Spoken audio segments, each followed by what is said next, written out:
Hello, everyone, and welcome to the Truth That Heals podcast. I'm your host, Ryan Anthony Hernandez, and today I wanted to talk about spiritual abuse.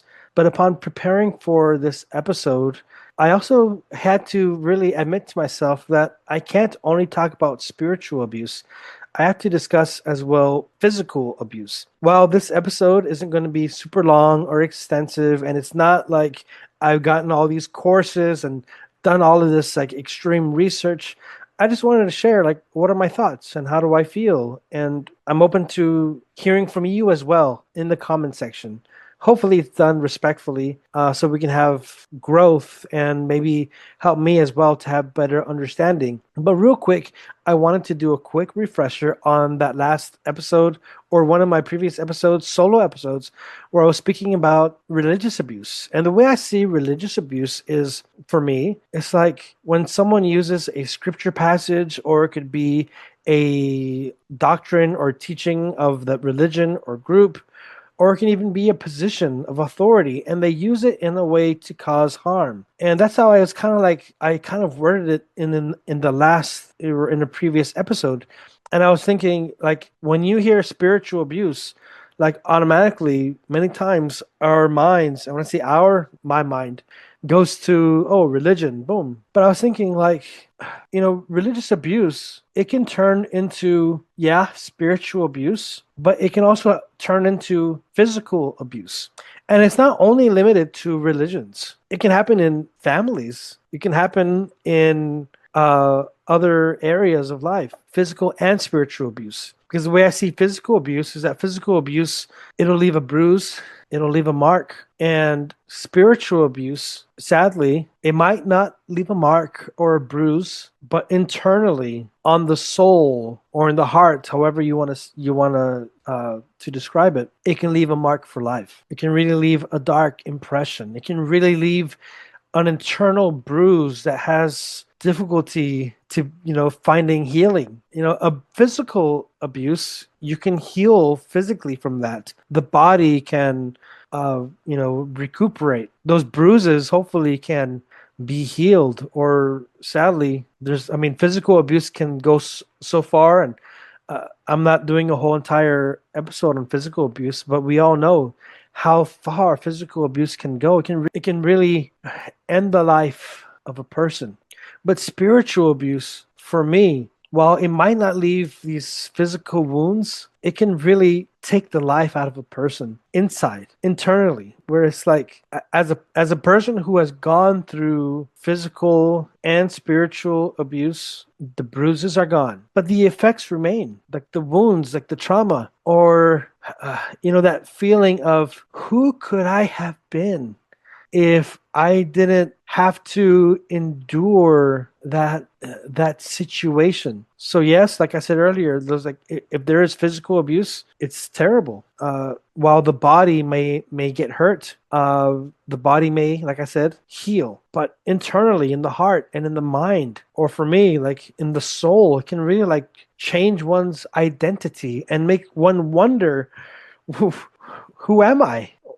Who am I supposed to be? And so spiritual abuse, it can be, we can speak about it all day. And I probably be talking in circles because I haven't done all of this like extreme research. But I'm sure there are other like speakers out there who really are able to speak very eloquently on this. But I really see, to think of spiritual abuse, I have to think of the opposite. So I see like physical abuse, it's like causing bodily harm, like punching someone that can, that'll cause a bruise. But spiritual abuse is like, let's say the person punching you is a random person. Okay, like what the hell is that? What the heck?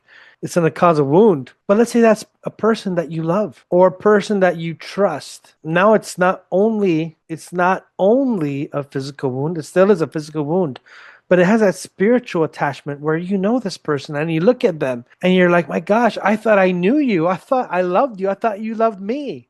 I thought I could trust you. And this is the way you show love. So with religious abuse, it can flow into either camp. It can flow into that physical abuse, which sadly happens a lot, but it can also flow into that spiritual abuse. And sometimes it flows into both.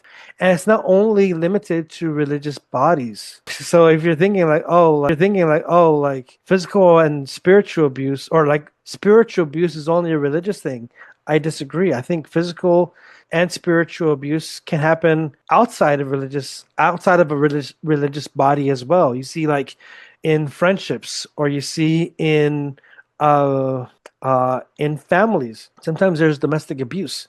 Sometimes there's physical fighting. Sometimes it can be words, but still, it's a form of abuse. And that's just my thought of the day. I know it's kind of dark, but I just wanted to share like what are my thoughts on religious abuse and spiritual abuse, because I think that it's so easy to just say, oh yeah, there's spiritual abuse, and think straight up, oh yeah, religion. But in my views, it can also happen outside of religion. But sadly, sometimes religious abuse goes through both. It goes through that both camps, and it shouldn't. There shouldn't be any abuse, and even outside of religion, there shouldn't be abuse anywhere. But it happens. So yeah, that's just my thought of the day. I know it's kind of dark, but I just want to bring a little bit of my thought that even though there might be spiritual abuse happening and physical abuse, I personally don't think it's impossible to heal. I mean, I've been going through that journey myself. I don't know. Let me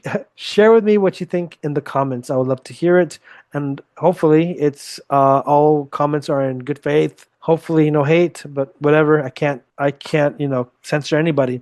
But if you'd like to help me out, you can do so by subscribing to my channel on YouTube or on Spotify. Leave a review. That'll always help me out. And if you would like, you can also help me by buying me a coffee, because that helps me pay off some bills. And this is work that I'm doing with a lot of love. I'm trying to do this work of just spreading awareness and maybe having a little bit of deeper thought. And you can buy me a coffee by going to buymeacoffee.com/truth that H7. Again, that's buymeacoffee.com/truth that H7. With that being said, have a good day, everybody. Peace.